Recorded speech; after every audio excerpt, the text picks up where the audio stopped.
10 seconds remaining. For this first game, Cloud9 will be on the Radiant side, Team Falcons will be on the Dire side, and Falcons is the one that has first pick, and that gives Cloud9 that overall last pick that we saw being so pivotal in yesterday's games. But first pick is also very strategic because it allows you to pick up some of those highly coveted heroes that cannot be banned. There is straight up not enough bans. You think 7 bans is a lot? It is, but it's not enough. That is the word on the street. Our first couple of bans are pretty stable, I would say, this time, Lacoste. We still got that Invoker removed because both Watson and No One can play that very strong. You don't want to have to deal with that, nor with that flex. It does mean that we have a couple of offlaners still in the pool, like Centaur, Doom. Doom is the big one for Team Falcons, but the win rate is really not that high. We've seen Doom's kind of struggling, but if we're talking about the hero specialist, Amar really knows how to play it. The other hero I'm looking for the first pick for Falcons is potentially Marana, because they can play it from position 5. Most likely they can still flex it, but this has been his bread and butter. When we talk about snaking, this is the guy that transitioned from position 4 to 5, playing these position 4 heroes. He kind of invented it, and he's the best position 5 Marana player out there. Yeah. And for Cloud9 at least coming into this, Falcons had first pick, and yesterday against Liquid, they let the Naga Siren through. It's been contested in 96% of the games, only been played in 11, but it has an 81% win rate. So Cloud9 was like, you know what, this hero is so strong, we're going to try and counter it. They almost did it. They almost did it. It didn't work, and now coming into this series, they're back to respecting it. They don't have, they don't want to try and deal with the hero that is, hotly contested. Therefore, they have to use a ban once again. Is this Cloud9's first Nature's Prophet pick of TI? It seems like it. Yeah, they have not played it. Well, that's very interesting. I love to see teams in these situations in the lower bracket not being afraid and busting out new heroes, new hero pools, because if they don't have the confidence to bring out something that the enemy team didn't prepare for, then you can't win versus teams like Falcons.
Enchantress, because those heroes can just steal the Greater Tree and use it against Furion on lane. And Cloud9, they ban the Primal Beast, they pick the Kunkka, so they're already respecting a lot of what Falcons have utilized before. I like the DK suggestion, because if Nature's Prophet leaves, you can always pressure the tower as well, and you don't care too much about the Treant. Great setup with the Marana as well. They did play that earlier, and also a tanky hero. Right now, I'm not seeing the damage from Cloud9 that could deal with the Dragon Knight. Nature's Prophet, he's a little bit slow. He builds into this Gleipnir. Kunkka's damage, most likely not going to be used on him, and here it comes. Now the question here is, do they go back for the hoodwink that they've been doing several times to continue the map play, or are they going to kind of shift away from that? But Falcons of the past, it would have been Marana first pick, DK hoodwink second phase, C2 heroes, and then allow for the counter picks to come in to kind of round out their draft. Yeah, now they're probably going to be looking for crits hero, some hoodwink, some snapfire, where you can break the combo. They used hoodwink as a response to the Nature's Prophet yesterday, so you have these treants, and you also have ways of removing yourself from the trees, which is very easy to do. You don't need to buy a Quelling Blade. I will say, I commend you guys for basically being able to pick, or to predict every pick from Falcons here so far. we talked about this right before the draft. We said, you know what's coming. You know that they're just going to play it very well. Surely, if Cloud9, we know that they have a stellar coach in Astini. This could all be also thought out by him. Big bait, huh? You're Big falling bait, into the huh? trap. But Yes. the thing is that there are no return gotchas that could come out from CO9 right now because the heroes on Falcons are so stable. It's very generalistic and it's easy to complete the draft in a reactive manner because Falcons can close out the pick phase on the 18th pick with something that C9 can't account for or ban for. So it doesn't matter if you know what first 3 picks Falcons are going to play. They've always played the same heroes all year. They still win with it. The key thing here for Cloud9 is if they pick double support, I want to have double supports to have purpose. It's very easy to feel lost on the map when you have a Kunkka in the off lane, because how many times has Kunkka been top net worth, goes to buy a pipe, but there's no real move to make. So already like Rubik plus Kunkka, that's a very formidable lane. Rubik as well in this game. You steal any spell from Falcons, it's to just be really nice to pump into the fight. And the key point I'm trying to make here is I just don't want Fishman to be playing Bane. It's a good one. That was do you know when you want to make a prediction? Astini is pumping off at that one, though. New style prediction, by the way. That was You really don't want Fishman playing Bane. You say right as it gets picked. Yeah, I know. I thought it'd be cool to do it that way. No, Fishman Bane obviously is a specialty of the player. I think so far at TI, Bane hasn't looked too good due to how quickly the map demands damage to be present to kind of take over certain areas. Bane can just be a lot of control. And at the moment, Cloud9, it's all control, right? Kunkka brings control. Bane, control. When Prophet comes to a fight, he likes to join a fight that's already developed, so then he can throw in the ultimate to get a quick kill, to sprout someone to, close it off. At the moment, they don't really have that. So I'm a little worried what the Nature's Prophet's going to be doing in the early game. My question is, where's the damage from Cloud9? Like, Bane doesn't provide you with much, neither does Rubik. He has relatively good spells to steal from Dragonite, so there's Fate Bolt, there's Breathe Fire, so there's going to be a lot of damage mitigation with these 2 spells, but damage is pretty static, I would say. I don't mind the Bane too much, because they are prepping for maybe some Razor that's going to come out, some BKB carrier as well, so they need to have something to stop it, because when you have Dragonite, when you have like another hero like a Razor that could run in, these heroes are not good at fighting back. I agree entirely, but on the note that you mentioned, so Bane has looked good when C9 have played it, like the stats have come up, Fishman is 3-1 with it, but I'm with you entirely, because even if you look at Bane's matchups with the other 2 supports, they're really not that good. Fiend's Grip is very easily interruptible from a distance with Mirana Arrow because he has to stand still. Same goes for Bushwhack. He doesn't necessarily have the damage accompanying him right now, like you mentioned, but that can be corrected through the Watson hero. He's been playing a lot of high DPS turrets like Lina, like Wind Ranger. And that's exactly the point here. With Bane, we're thinking about map play, but let's kind of rewind it to the start of the game. If Bane can then secure against a very aggressive Hoodwink +1 lane, and that's what Bane can do. You bring 6 minutes of farm to your carry as you kind of draw the support away from that lane. That will give Watson entry. So Watson with the last pick, knowing his lane should be good no matter what, because Fishman's on the Bane, maybe they don't care about the 10 to 15 minute move because they know that Watson's going to be set up, that if they can just kind of move Falcons around the map first with the Nature's Prophet TPing, Kunkka delaying fights, their win condition will be online when it needs to be. So again, I don't mind it, I've just not enjoyed Bane so far. I will say Falcons bringing out their Monkey King. They have not yet lost with their Monkey King, both on Skeeter and Malrine. They've played it. How is Cloud9 going to address this? Or do you feel, T, that they've already have something that deals with that? And of course, what we've not mentioned is the fact that Prophet can be the mid or the carry. Yeah. Watson from the carry role, that's a scary lane. That double range lane, take the fight, and that's maybe the extra levels of speed we want. In the pre-show, we said that we wanted no one to see his matchup before his hero gets picked. Yeah. This is exactly what's going to happen with the last pick. If they see Prophet can go carry, and then you want to put no one on a explosive, I crush mid lane hero, that's perfectly fine. Hence why the Viper's getting banned out. But it could be, he could face either Monkey or Dragonite. They both are kind of the same hero. Okay.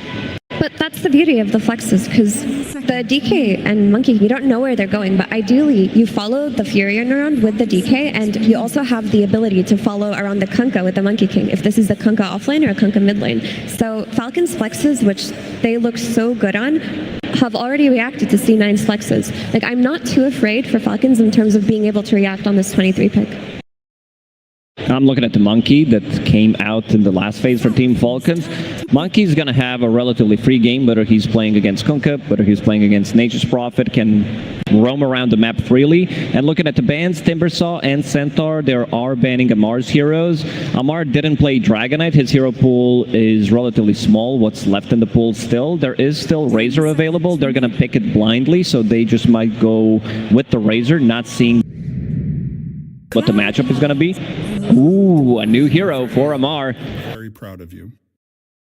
This is scary for C9 because they don't have heroes that they can park on the Brood lane. Ooh. I like the confidence. I like TV's lane matchup versus Brood, but TV does not provide the map play that can play into Brood's 20-minute timing. Brood's 20-minute timing is incredibly strong, and the heroes on C9 don't play too much tempo until they farm up a little bit. When you look at Bane and Rubik, when they're running around trying to set up for kills, they're so susceptible to dying to the 2-man from Falcons, or if they go to the Brood lane. That's scary. That's almost insta-death. And you know, Amar, he's played 11 Brood games so far in his career. He's got a 72% win rate on it. Over like 20 odd days ago, he beat Team Spirit with the Brood in 2 games. So it's like, it's not a hero that he's played a lot, but he's played it enough times that I'm not like, Amar's on a new hero. Like, he's clearly got his understanding. But to close out the draft with a Terrorblade Watson, we've seen Terrorblade already. Yutoro tried it, didn't really work out, but Watson again, very good Terrorblade player, and it does feel like Cloud9, they want to play for a little bit of pressure early on, but then sit back and play for the kind of the big fights of the mid to late game. Yeah, and that Terrorblade came out incredibly fast. Maybe Cloud9 had this planned all along, but to hear from the mastermind, we are gonna head over to the stage where Slacks is with the Steenie.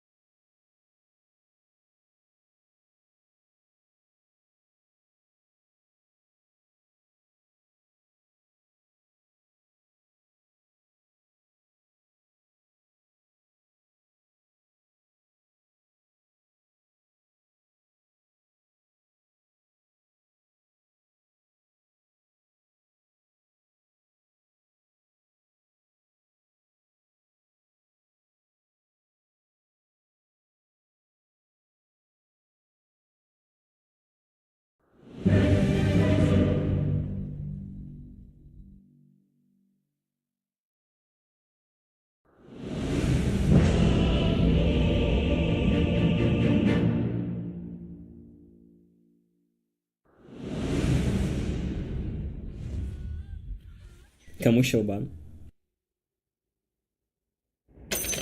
Just to be clear, if I call you mate, Prepare for I battle. don't mean it literally. I'll be signing autographs out front.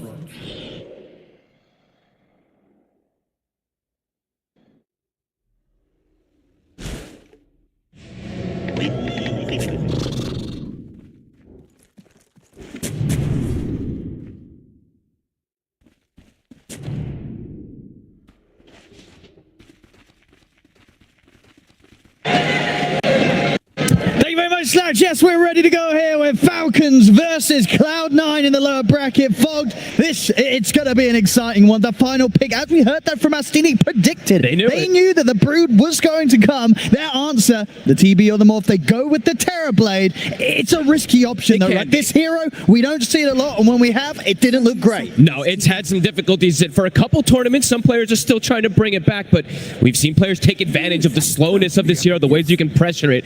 We'll see if it's going to be different from Cloud9 today, as they've gone for some comfort heroes and stuff like that, but a lineup that maybe wants to avoid fights once they start getting a bit of tempo started, because they have this NP who can split push. They have these illusions that potentially are going to get all this split pushing as well too. So let's see how these lanes end up going down and what matchups we get to, because I'm seeing Marley's parking some webs here for now.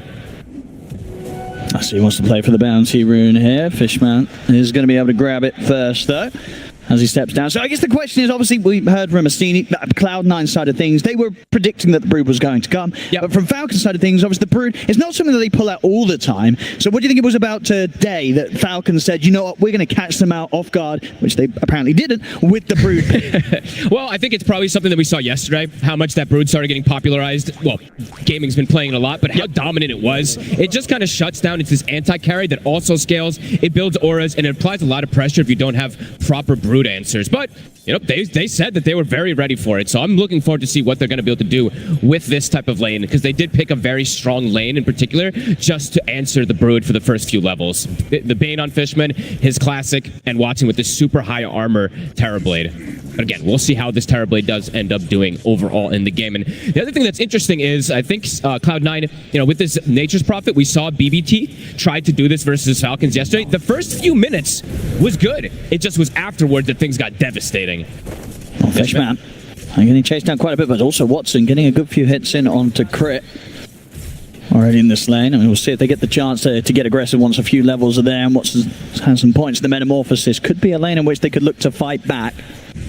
Strong lanes. I mean, I'm mostly going to be looking at the mid lane in particular for these first few levels. No one doing a great job of controlling the CS here. First 3 waves. Yeah, it was some great performances from some mid prophets, and yeah, some great performances from no one time and time again in that mid lane. Oh, it's the Monkey King, right? Oh yeah, probably needs we need to reconnect. Just need the quick reconnect. Classic, you know, Amar pricing. I love Monkey King inside the booth or something as well too. And then this top lane. I mean, is there something as well you were sort of saying for Cloud9's draft as it was developing, as you were a little bit concerned about the burst damage output? Yeah. Does that concern still remain? I think it can be an issue if the Nature's Prophet starts to struggle and stuff like that, but if he's able to get his tempo going, these Wrath of Natures, they're very potent, so could look to get involved off of that one. It's just this Rubik in particular, you know, we haven't seen it too much. It's kind of a risky pick because it's dependent on what you get to steal to be able to apply damage once the game does start to kick off, so... But I think mostly for me, I'm going to be looking at least early game from no one, how much he's going to be able to dictate and make those early aggressive moves. Because, yeah, looking at the DK, these two just can't really pressure a DK. You know, the Kunk and the Rubik, the damage is pretty underwhelming early on. Yeah, every reason to believe that Skeeter should have pretty free farm in this lane, unless yeah, some sort of massive mistake is made. But unlikely from these two. Yeah, sure. You know, Fishman if is... no one comes in, or yeah, but twin gate play. Yeah, there's like lots of different movement we could see coming out from them. I think Fishman's been one of the most active, in particular on his like 5, where he'll just like ditch a lane and just start making these aggressive moves.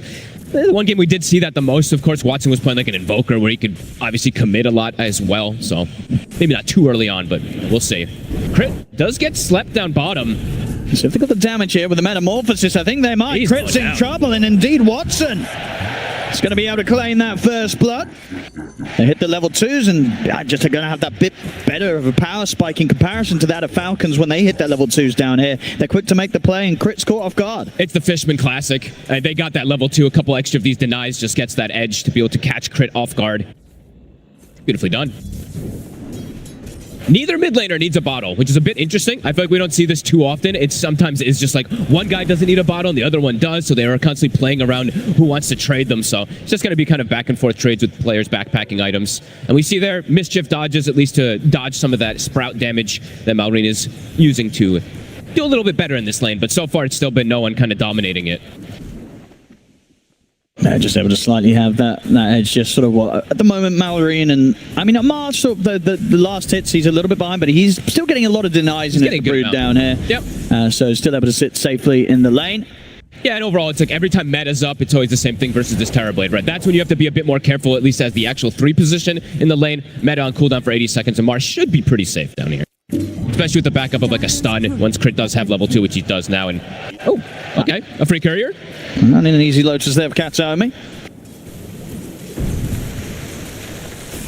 They got both of the Lotuses, so on top of having good CS in the lanes at the moment, they do claim those.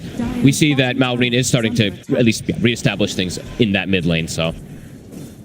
He's going to be kept pretty low, though. And in terms of what's coming out to me, he's got a salve coming out. Yeah, I was about to say he needs some type of extra regen.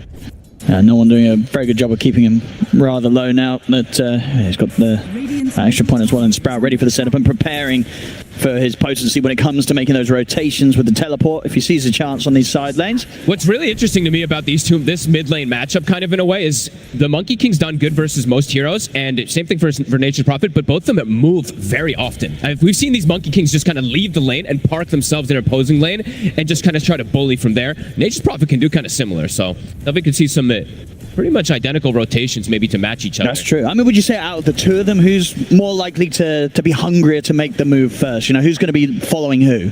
They're both going to make moves. Just pretty similar. Yeah, it's just going to be similar. It's just whoever hits the 6 first, it's probably a little bit easier for no one because he's got the burst that he doesn't have to always get involved either. He can probably just Wrath of Nature and then continue to pressure mid. Because that pressure for the mid, it does start to kick in once this tree is getting these extra hits on. See even a glyph used just in case for just a few hits because there was this double wave under the tower. And as the lane continues, especially this bottom lane, Amar continued to do a very good job with the denies. Absolutely. You know, up to 18 and 12 against the 19 and 6. It's close, but Amar certainly having the slight edge here with the amount of XP he's taken away from the two of them. He has yet to show that ability that he's going to skill as well, too. He's only got the webs at the moment, so hasn't even been using his incapacitating bite or anything like that to mess with them. Yeah, super strong laning from him so far. In what situation, I mean, when they sort of talked, I mean, we had Astini talk about their confidence in picking the Terrorblade against the Spider, against the Brood. Was that with expectations for them to be able to make the Brood's lane hard, or is it outside of that where you would imagine they feel the Terrorblade's strength lies in this matchup? I think it's just overall across the board in the game. But maybe perhaps a little bit, maybe he thought he was going to go a little bit better here. Yeah. Samar, I mean, 15 is quite a lot. It's a lot, yeah. But that's a risk. You know, we talked about the risk of Terrorblade in general, right? Some players still like to play it, but it's not been having the best win chance in these last few tournaments in particular. And hasn't really gotten too many buffs, so see what Watson's going to do with it. Yeah, all in all, across the board, nobody getting even completely left behind in farm on these first few minutes in the lanes. Relatively close stuff. 6-minute power rune. No one. He's got the ult. Malverine's actually getting active a little bit first, but there's going to be that match from either the Wrath of Nature or a TP. He's going to want to hover around, as you're saying, to the power in spawn, see if he gets lucky with the top spawn of it. We'll see if it's going to be something nice and aggressive, like an amplified damage or a haste rune, ideally. It's just going to be the shield rune. Does he make it?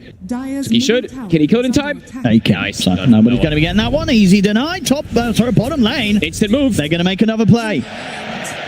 Finding these opportunities here each and every time with the Metamorphosis to set up and catch Crit out a second time now in this laning stage. And they were a bit low just from that Wrath that he had thrown earlier. And now, the Metamorphosis is up to perhaps get some tower pressure here too. Up top, though. Going to try and make the play on Snake King. He's got leaps at the ready. So he'll be fine under the tower. Turns with the arrow. Perfect. Beautiful angle. Gets the connection. And with the Starstorm coming in, they'll get the kill. Falcons strike back on the top lane. Without a setup there. Bottom as well. They're getting in under the tower. Fishman, he brings them out incredibly low. Won't quite have the burst to finish him off, though, and Malrine has turned up. Fishman, is there any way for him to play his way out? This doesn't look like it, so Malrine will be able to come in with a rotation and pick up a kill for himself.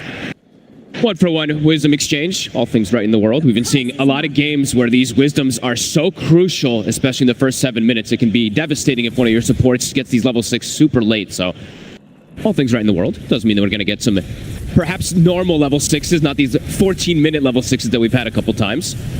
Bottom again. I mean, Mars showed very low. He does have 2 points of the insatiable hunger if he's able to fight back, but he is not. He's not able to get anywhere close to anyone to get any hits in.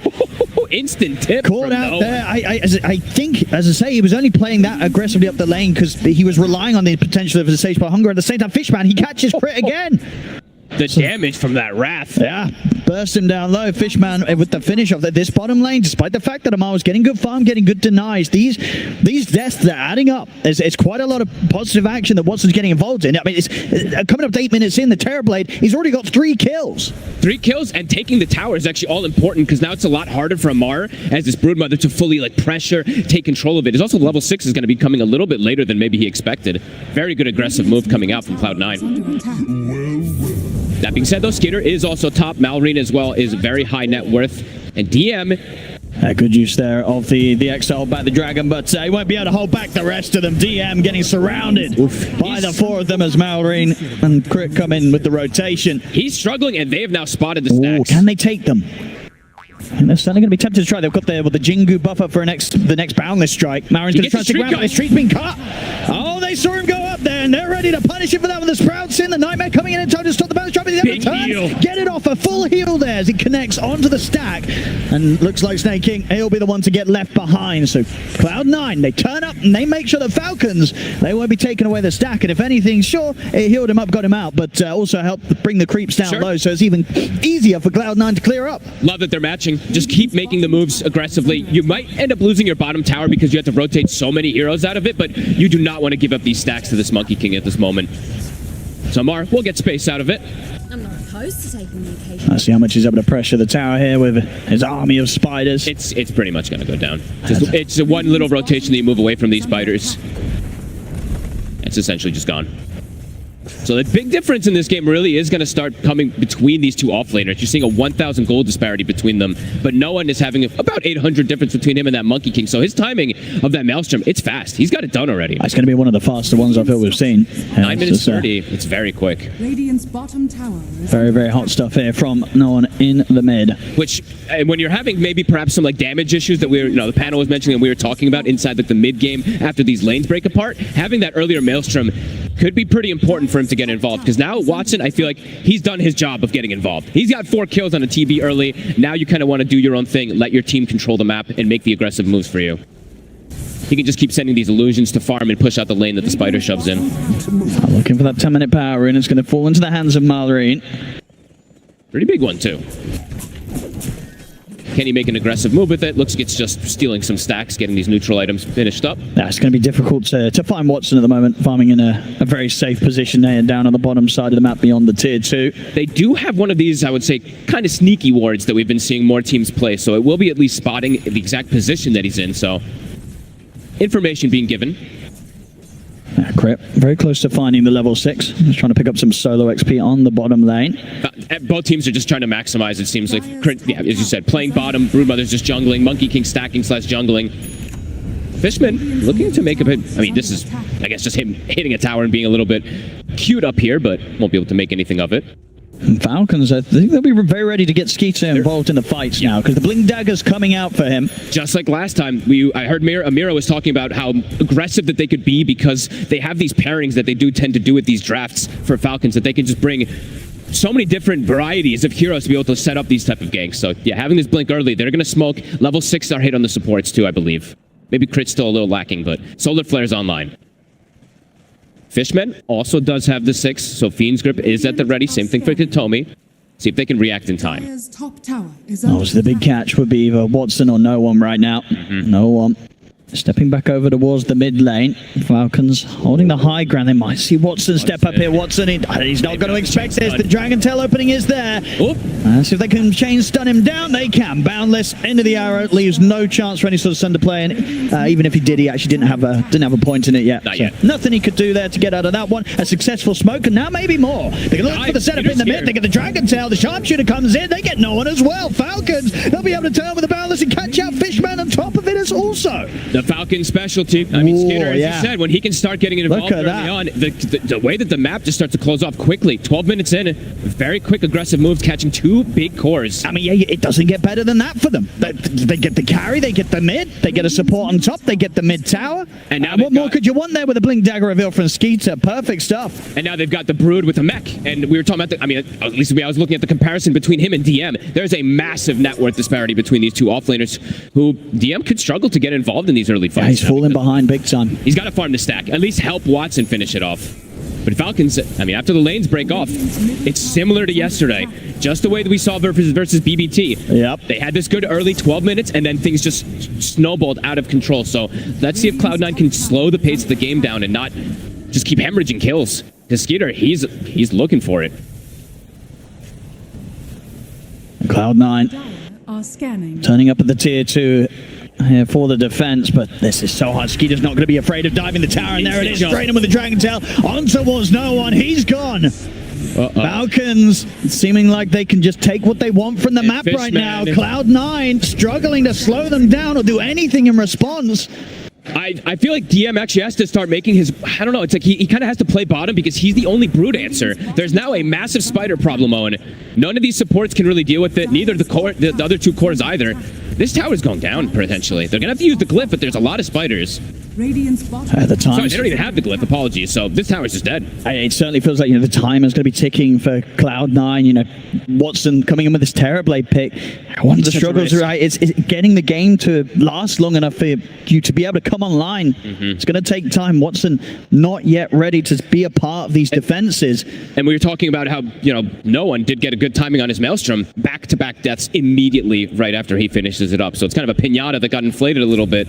It just feels like sort of the playstyle of the Nature's Prophet and the way that he's turning up to try and hold these towers is just completely countered by the safe lane DK that rushes the Blink Dagger, right? Skeeter, as soon as he sees him, he's this incredibly tanky force that can just dive towers, get that opening stun, and if he finds that Dragon Tail, outside of maybe a clutch Nightmare save to try and break someone out of the combo, it's very difficult for Cloud9 to save one another. No, absolutely. And maybe it's like looking at the way that it all started off, we saw them have so many different answers. We saw them ban how many heroes to protect this Nature's Prophet too, right? They banned out this Primal Beast, that's a huge problem, Timber, etc. And yeah, still they're able to get this. Fishman, sneaky play. He's going to be able to grab it. Very nice. Now, can he get out? Even if he doesn't, I'm sure he's fine with this. He got the Wisdom Rune. And he's going for a trade. Going to try and get a kill. It's not going to happen.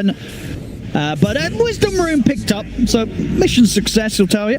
Sure. At least getting something out of the map here, because map is starting to become quite problematic for them to make aggressive moves. And where's the damage, Owen? Where are they going to have this damage to follow up if they do get these initial catches? Falcons just have firm grasp of this game. And with this Broodmother, top net worth can just continue occupying this entire bottom side.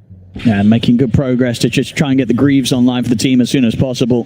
Here, Amar, just to really add to the problems of Cloud9. It's able to come to damage and no one. He's been found. They're just finding them everywhere. Catches him with the arrow. He's going to try and TP out and actually make it. All right. Ooh, okay. A little bit tanky.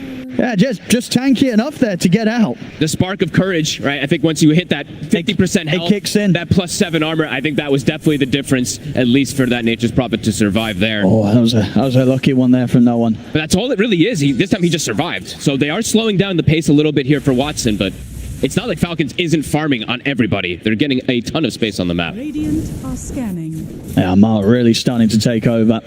Top net worth, nearly hitting level 12. It's really getting so much from the map there. The brood problem, definitely an issue. Even though they, as I said, they saw it coming. They said they did. I mean, let's see if it's the later stage plan as potentially for Watson, if he's going to be able to make this Terrorblade work, because that's why players pick it. They want to get to these later stages, but a 6,000 gold lead this early on. DM, he's going to try and clear out the mid lane. There's going to be a nightmare to try and break him out of the opening combo, but the Malice Strike comes in. It's DM tanky enough to get out of this. He's able to turn, get the combo off.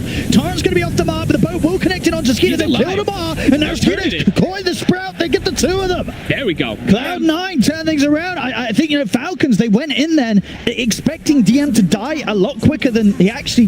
He just didn't die at all. He gets very low, but they couldn't burst him. He just got the Vanguard. Yeah. So just a bit too much damage, and Fishman with a clutch little sleep, there's difficulty to stop this chain stun, but if Fishman's there, I mean, they still do so, and now it's Gleipnir. So if he gets something more, Gleipnir into the Sprout, leaps at the ready. But that fight, that turnaround in the mid, they needed that more than ever, Cloud9. They find it, and they're able to slam down a little bit of that lead that Falcons had. And DM will potentially finish up a Crimson Guard maybe before that next fight, too. So be able to block a good amount of damage, and that's the Brood answer. So, all right.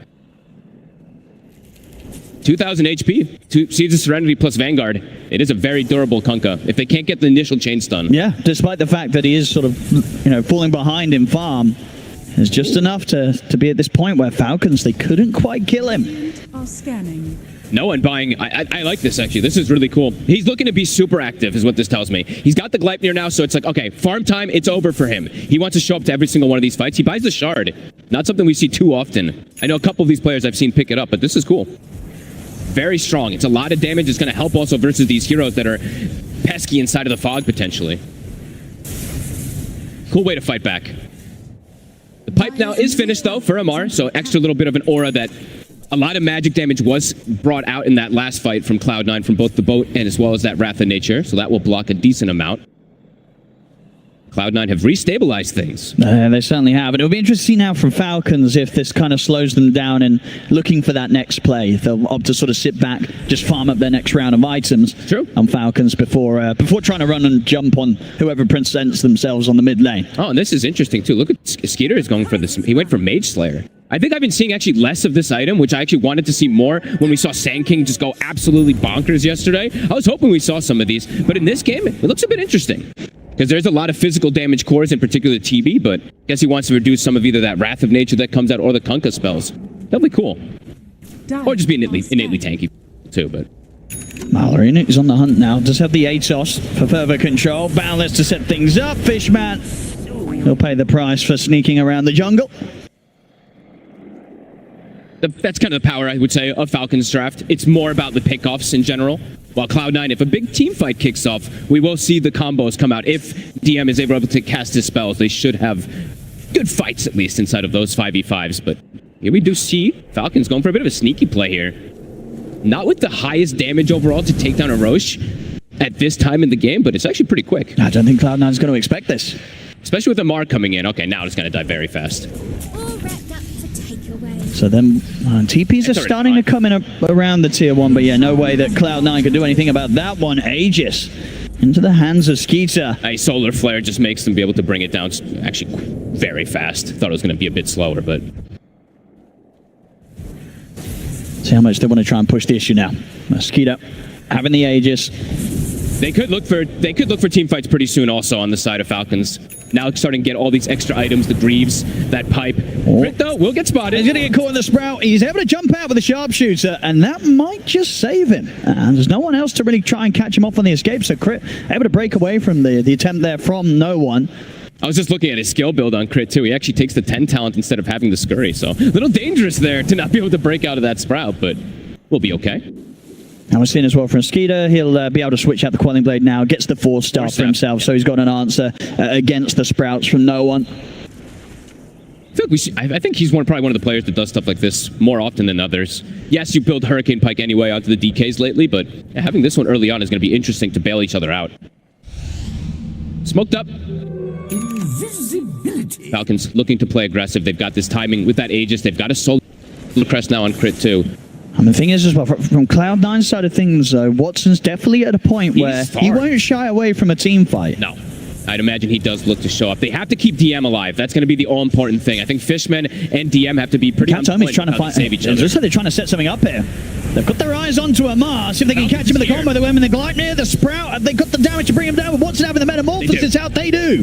They kill off the Spider, and now they can maybe look for more. Falcons, they still want to keep this fight going in response, though. Buyback's going to be coming in from Fishman. Cloud9, they're hungry to chase Falcons out. Can they get any sort of further catch? They can. The X marks there onto Marino. Get up into the trees in time. Another jump away. He's able to break just far enough away to make sure that there's no further catch. Mallory managing to escape them. A lot expended from Cloud9 there. The buyback even from Fishman. They really wanted to force that fight. They got the boat off, they got the Crimson Guard, but they couldn't get that extra catch afterwards. And that's a lot of cooldowns used. They still have the Fiend's Grip, so Fishman was stepping up aggressively to find somebody, but now has to be careful how he backs away. The vision is up on this high ground that they caught him on before. Yeah, Skeeter could look for the jump. And he will. He's in. He's going to be able to find a quick freebie here between the two of them. So that's going to be Fishman out for quite some time. Out for a full minute. That's a long one. Yeah, that ward actually caught him twice. So he literally died just to the right of that before the fight kicked off when they caught Amar. And he does get caught again. But in the meanwhile, I mean, Watson and no one, they're splitting up. They're getting farm anyway. So not the worst case scenario, losing this Bane by any means. And close to BKB for no one, so a little bit more liberty for him to potentially protect himself. There still is a ton of chain stun, but if he can get slept, then he can pop the BKB in a lot of these situations, should be able to survive. Illusion.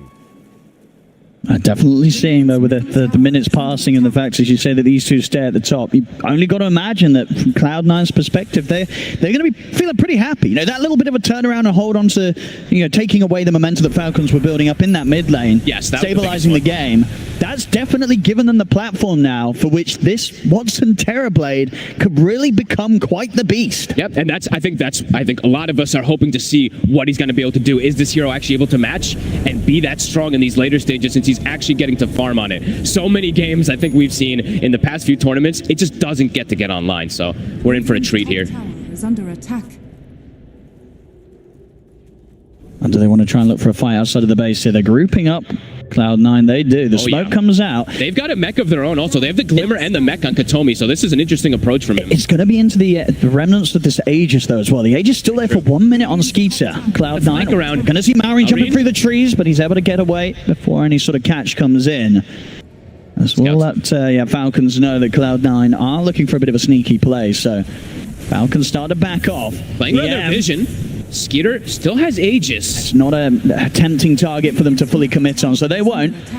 It's dangerous to poke like that as well, because they have so many chain stuns. You have to be careful how you show yourself on, especially on DM, because he doesn't have BKB. Yes, he's tanky from the Crimson, but has to be a bit cautious. Map continues to be split up. Well, they don't find any sort of kill with that play, Cloud9, but they do push Falcons away from taking the top tier 2 at this moment with the Aegis. As Falcons split back up across the map. No one. He's got to be careful. And they get the jump on him, but he has got the BKB. He's going to try and stand his ground here. And holding them back with the Sprout's not going to work. Mar's able to stay on top of him, take him out as no one caught out. He probably thought, I think he thought it was just one of them at first, and then he's like, oh yeah, I can maybe potentially turn and fight this, but no, it's two, and another catch. And he's also going to get caught. Got the bounty rune, but it will cost him his life as Amar, Skeeter, and Maureen claim another. So Falcons starting to once again get these little pickoffs here and there across the map. As DM is going to just try and do his best to cut the waves here in the mid. Oh, he's going to have to come back a little bit earlier here. I think he gets a bit spooked as Falcons are sweeping across looking for him. Yeah. Skeeter, he's going to get the Dragon Tail opening. He's got a shield rune. And he's pretty tanky, DM. And looks to be tanky enough that Falcons won't look to fully commit on him. They'll turn for the easier kills. Go for Katomi, caught outside of the high ground. Falcons, you give them any sort of little bit of a slip up, they start taking a lot from off the back of it. Kind of 3 kills back to back across the map. They're now pushing down the mid lane, taking your tier 2. These ganking combos, you know, Mira mentioned it. She said on the panel, just there's so many different ways for them to set up kills if people are split up. And like Cloud9's lineup, it is just about constantly splitting up. When you see a TB Nature's Prophet, this is like days of old from Dota 1, where you used to see all these heroes just constantly split put until they can get to the point where they're super strong. But Falcons are getting a lot of pickoffs. These do start to add up quite a lot here too. Seeing DM, he's falling further and further behind. He can't get involved. So it's kind of turning into this maybe dual core versus a tri-core potentially that Falcons is starting to build up, and maybe even more than that because they do have a Mirana and Hoodwink like we saw yesterday also be able to scale. I don't know if we'll see Snake and go that satanic. I was going to say, are we getting the satanic build again? Or? No, not in this one. Maybe. I mean, maybe if it gets to these like super late stages or something like that, but you've got to imagine that as well for Cloud9 when they do run something like the Terrorblade. You know, this is one of those heroes that can carry a game even if there aren't kind of 2 other cores on the same level of farmers in, right? This is a hero that eventually should have the potential to 1v9. It should, but yeah, we'll see. Because they are getting, I mean, more and more answers. I think they actually sniped that courier, right? That was almost a full Crimson Guard, so that's actually a pretty big deal. Amar not going to have that one for the next upcoming engagement. No one. Does have the BKB TP out. Yeah, doesn't mean he won't have it for a second here as Fishman. Always going for these kind of crazy plays, I feel like. They've got the Gleipnir set up. Snake King trying to close the gap to see if we can find the follow-up control. Fishman will turn with a Nightmare, but Skeeter's there as well. It's another death for the Bane. They're getting picked apart.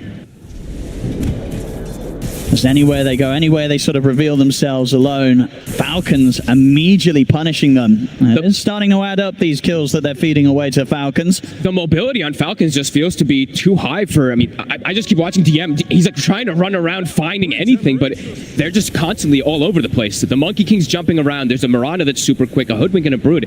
They're just making these moves constantly, and it's applying quite a bit of pressure to everybody besides the NP and the TB, who, I mean, they keep having to use like BKBs to TP out, so it still is pressure that is being applied. And now at the smoke, looking to swing across the map. It is a timing that Watson gets. He's got a full eye of Scotty. Falcons, they want to try and catch Cloud9 whilst they're split up, so they can get the jump onto no one. He's going to get caught by the Dragon Tail, push back to follow his BKB, still on cooldown. He'll get the Nature's Wrath off, and Watson's going to turn up and try and help out. They'll look towards Skeeter, but Skeeter's incredibly tanky. Snake King will get dragged back by the tidal wave. Marin, he's coming with the side with the Wukong's command. He's ready to try and keep this team fight going. Fishman will stand his ground with the Fiend, but he's in the middle of the Wukong. Now he's got mana. As the Wukong's command kills him off, Marin with the BKB is now going to turns his attention over towards Watson. Watson, he's very hard to tackle, as in fact, Watson, he's ready to try and bring the fight back towards the Monkey King. Off to the side, Katsomi holds back Skeeter, but Skeeter gets forced forward, well, forces himself forward, closes the gap. Another X-Mark to drag him back, keeping Katsomi alive there. DM trying to keep Skeeter held back. I mean, Watson, he's trying to find the chance to get the hits in, split up, but he's kind of getting kited at the moment, and indeed no one back on the front lines. He gets killed off. Watson turns towards Amar. I mean, they're just dancing. They are. They're kind of just toying with them, moving around them in a way that Cloud9 just can't get the hits in. Watson, he has to bail out. He's going to try and TP him away, but Skeeter's in with a Dragon's Tail. Bushwhack to follow things up. Falcons, they're making this fight so difficult for Cloud9 to play, and now Cloud9, they just got to run. Katsomi's going to get chased down by Amar. He is into the trees, leaping away, but the Starstorm finds him. Watson's left alone. Falcons, they'll take the team fight. I mean, Cloud9, nobody. They were desperately trying to make some sort of move. You saw sort of Watson walking all over the place, but he was getting completely kited. That is a full duration meta fight that he can pretty much get nobody. Well, Snaking died, sorry. So Snaking did die at the beginning of it, but that was everything expended, and Falcons just danced on them. They really did. That was insane team fight, just coordination that came out from them. And playing around that vision from the initial catch allows them to just play dominant. Cloud9 just got split up. No one starts chasing one target. Watson can't keep up with him, and it's that mobility that's really a problem. Huge fight. Falcons now blowing the game open. A 10K lead. Roche is up. That was the timing also that Watson, he just had got his Eye of Scotty too. It's like his big item timing, but you just see they kind of just played around it and danced. Yeah, he just can't stay on a target. They get the setup, as you said, the catch on to Snaking to start things off in a way that, you know, you've got to imagine from Cloud9's perspective, it's like, great, we got to kill, let's go, let's keep this fight going. Fishman just not standing a chance in the middle of the Wukongs, and yet you'll see Watson, he's getting a fair few hits in, but he just can't quite stay on any hero long enough to kill them. And they're just very durable, right? Malrine still had the Wukong's armor. Even at the end there, he gets solar crested up, and then this is the point when it starts to be pretty much disaster. Everybody split all over the place going for different targets, and then Falcons, like low cooldown stuns, really start coming into play because they can just keep throwing out these stuns, controlling these heroes, and it becomes, yeah, massive problems for Cloud9 very fast. Maybe it's just sort of a bit of miscommunication there, you know, the point where no one's kind of at the front getting gone on by Malrine. That's at a stage where Watson's already started to walk away from that side of the fight, feeling that he couldn't have the chance to keep chasing. The thing that, I mean, Panel said and we talked about for a while, it's like damage issues, especially now at this point when they're able to dance around and kite. Radiant are scared. Yeah, the majority of the damage, it's the Terrorblade, it's Watson, but they don't have the control to, as you say, punish the ability of Falcons. Will be able to survive. No one does get caught from the initial stun. Nice little play there. Forces no one out to BKB TP out. They got the physical damage to take him down. They don't. No one gets out. That was close. And I mean, a crit with just such quick moves there to force no one to have to BKB. And now they can go aggressive again. No BKB on the Nature's Prophet if you'd like to make the aggressive move on Falcons. They've got DK form. It's level 18 as well. And I think a BKB on Skater, so they've got a commanding way to pressure, at least versus this Nature's Prophet without BKB now. And this Aegis. The pressure building up for Watson. He's just got to get, it feels like his next two items online really. Needs the Butterfly and probably needs something like the Daedalus. Yeah, exactly. He needs a big damage item, it feels like. Maybe might even have to forego the Butterfly, even though he's playing versus like these triple physical core. I mean, the Butterfly feels so good this game. It's just difficult for him. It really is. Skeet up. He's ready to just walk up and start hitting the high ground. Still 3 minutes on the Aegis. He's even going to get the jump in onto DM. Marine's in with a follow-up. They force him back into the arrow. I mean, the combo there couldn't be more perfect from Falcons. I mean, they're on point today. They ate their Wheaties. Everybody's playing super fresh. That force-staff play is beautiful into the stun. Glyph forced. And how do they fight now? The DM and the question mark here from Malrine. As Malrine's feeling pretty good about this one. He knows as well that DM's had a tough time this game. It's been one of the tougher ones. He's 0-4. Bottom of the core is on net worth. Well, let's see. We have had, of course, situations in the past where all chat can go horribly wrong. So maybe this is the beginning of the comeback for Cloud9. We'll see if Malrine lives to sort of regret his words this game. Can Cloud9 turn this one? It's going to have to be some miraculous stuff from Watson and from no one, it feels like. A full AC now for Amar, too. I mean, every aura is now pretty much ready for them. They're just not going to die. They feel so tanky. So tanky. Yeah. And no one They found him. He's got the BKB TP, and at this moment, at least, nothing to be able to stop that play. Immediately, a Basher's queued up from Malrine. Yep. Instantly. And yeah, you see this win probability. They've just been able to kind of run around the map, win every single one of these fights, besides that one mid fight, pretty much in particular. Yeah, that was the only slip-up. It really was. And just, it's so many pickoffs that they're able to do with this type of lineup on the map. Yeah. Anyone who shows... He's trying to clear out waves with the X-Mark play. They're going to have the damage to kill him rather easily as well. He does have buyback available. They need to use it if they want to try and hold on to at least this mid set of racks. It's getting taken very quickly. The smoke will come out from Cloud9. It's the last hurrah. The mid racks are gone. Falcons ready to sweep over towards the top lane as well. They got to do something soon, Cloud9. I mean, what's he spending up? He's holding on to the 4K gold right now. Now here's the buyback from DM. Falcons, you've got with the Gaimin. Noah's coming for the side, but he's immediately killed. He tries to start the fight off. They just turn, destroy the Nature's Prophet. The boat comes down for TM, lands onto Snaking, but Cloud9, they've got to get back up to the high ground. They can't take this fight. They just said GG, Owen. Okay, well, there we go. I mean, I don't blame them. We saw the chance of turning this one around. It was a little too low for them to fancy their chances in. GG is called. Falcons take game one. Oh, that was abrupt, but it did feel like it was potentially happening for a long time. Falcons, the way that they play around the map with these constant pickoffs, with this type of like hoodwink DK Mirana, It's I so feel like fast. you